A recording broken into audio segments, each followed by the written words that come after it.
ஒன்று பவளமல்லி, இன்னும் ஒரு செடி வருது. அது என்னன்னு தெரியல. இது என்ன வெளிச்சத்தில் பார்க்கணும். இது என்னது வெளிச்சத்தில் அதுதான் பாரிஜாதம் தான். இந்த பவளமல்லி தான். பவளமல்லி தான். பவளமல்லி தான். பவளமல்லி தான். ஆமாம் ஆமாம். நான் தான் எல்லாத்துலேயுமே 3 செடி 3 பக்கத்துலேயும் ஒரு செடின்னு வச்சேன். கூட தான் அந்த ஒரு ரோஸ் வச்சுருந்தீங்க பாருங்க. அந்த ரோஸ் வந்து ஒரு பூ 2 பூ பூத்து கடைசியில் இது பெருசானோன்னா அது கொண்டு போயிடுச்சு. ஒன்றுனா வந்துடும். எப்படியும் நம்ம பிடுங்கவும் முடியாது.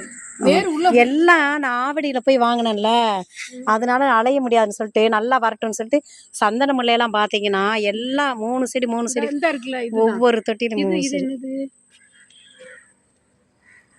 இது நாவல் மரம். இது நாவல் மரம். இந்த பிச்சு நல்லா உயரமா வந்து. ஐயோ நல்லா இருக்கு. அப்புறம் மல்லி ஏதோ காயுது, அப்புறம் திருப்பி வருது.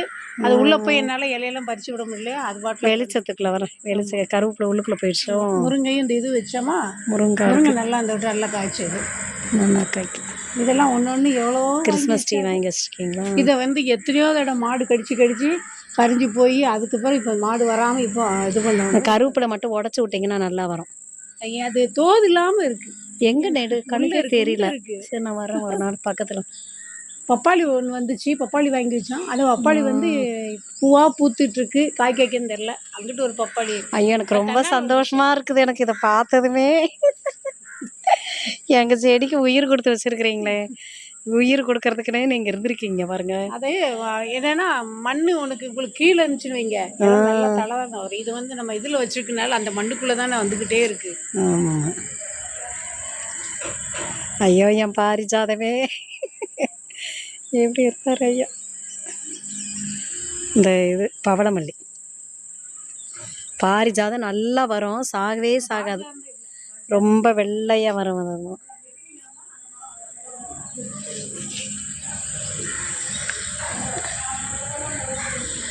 நேரானாதான் பூக்கும். அது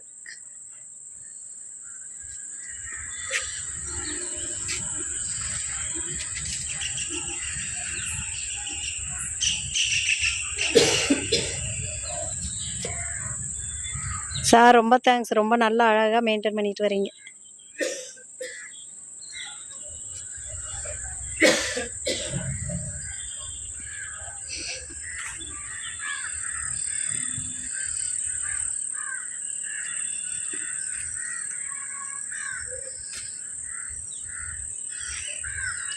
லெமன் காய்க்குதுங்களா?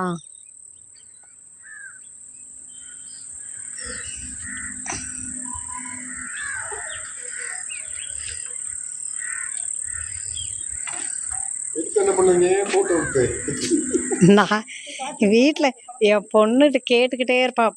பார்த்தீங்களா பார்த்தீங்களா ஐயாவை செடியை பார்த்தீங்களா எப்படி இருக்குன்னு. அதெல்லாம் செடி சூப்பராக வச்சுருப்பாங்க. அவ்வளோ அழகாக மெயின்டைன் பண்ணிகிட்டு இருக்கிறாங்க. யாரும் இந்த அளவுக்கு மெயின்டைன் பண்ண முடியாது. இடமும் சாருக்கு அவ்வளோ அழகாக தோதா அமைஞ்சிருச்சுன்னு வேற சொன்னேன். இப்போதைக்கு யாரும் இங்கே கட்ட மாட்டாங்க சார். நான்